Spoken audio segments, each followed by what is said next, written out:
Hi, welcome to Martial Arts Explorer. I'm Scott Combs.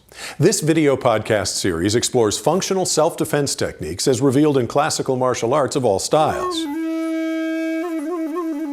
We're really happy so many of you join us every week. Martial Arts Explorer has become one of the most watched video podcasts dedicated to classical martial arts on the net. For that reason, we're starting a Martial Arts Explorer newsletter, and you can be part of it. We're looking for articles on self-defense and martial arts. If you have a good idea that you'd like to see published, send it to our new email address, explorer@martialartsexplorer.tv. Michael and CB are on the mat at Bloomington Karate in Bloomington, Minnesota. Let's see what they've got in mind.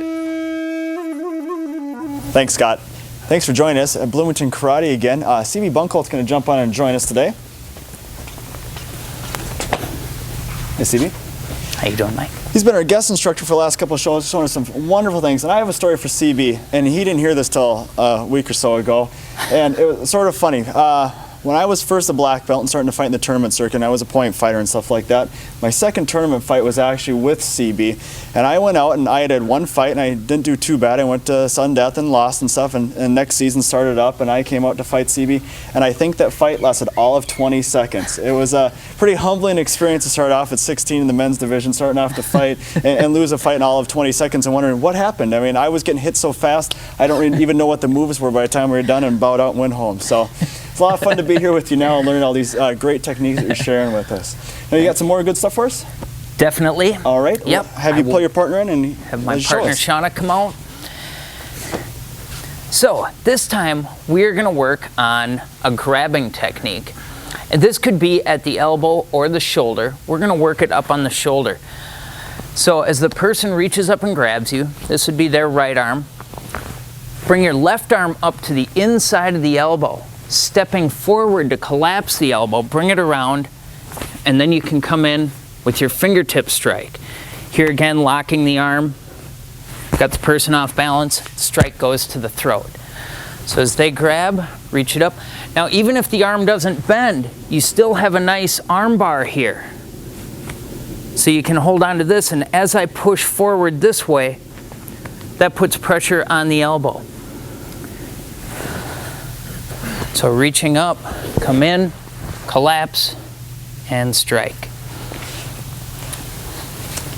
All right, great. Well, I'm going to give this a try. And this is a great technique because a lot of time when men attack women, it tends to be a shoulder grab. So, Shauna's just really mean, so she's picking on me instead today. So she's got a hold of me up here. All right, so I'm going to wrap, right? Correct. All right, I start to wrap around. Now this time the elbow bends, and that's fine, so I'm going to take advantage of that. Definitely. All right, now I'm just going to turn and shoot in here. Correct. Okay. Yep. Right into stomach 9. Yep, and that opens up stomach 9 right side. Now if she turns nice and sideways from me, I could always come back into large intestine 18 and the side of the neck too, but that stomach 9 is a great point. Remember, you always want to be very careful though when you're doing that because you can hurt someone pretty easily on stomach 9. Exactly. All right, let's start from the other side, give the camera a little different angle. All right, so I get my grab. All right, I want to wrap. Now this time if I stay a little farther back, I can end up with a straight arm, and that just depends on the person doing it. Depends how close or far away they are and how flexible they are as to how their body moves, right? Correct. All right, so I get into here. All right, now do I want to apply a lot of pressure up? Well, what you want to do, first of all, bring this up so it's above her elbow, so you're in a little bit tighter. That's going to create more pressure here.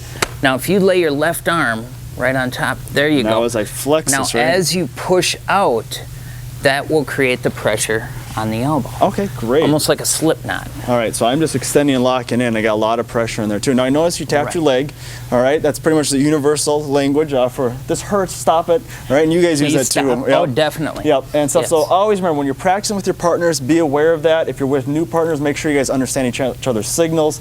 If you're tapping, it's starting to hurt, it's time to stop.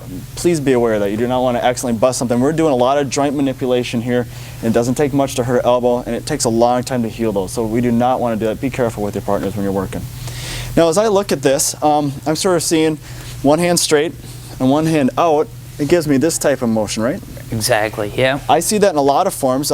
People will step in one way or the other, hand on top, hand in the bottom. I don't know that that really matters too much. You're just coming, you're throwing that strike. This is a little immaterial. You can use it any way you want to. And this one's cool because we're not focusing with this hand over here. A lot of times we think about doing things where we might be holding on to someone one way and striking across, but I'm actually working on the elbow. So I have the hand wrapped inside of here and striking. Now, do you guys have forms where this also works for you guys? Yes, in Chongbong 6, this could be used as if someone was coming up and maybe grabbing a hold of you from the side, and we bring the arm way up, come around and step in, and then do your strike. And just as you said, you know, in the form we end up with the hand down here.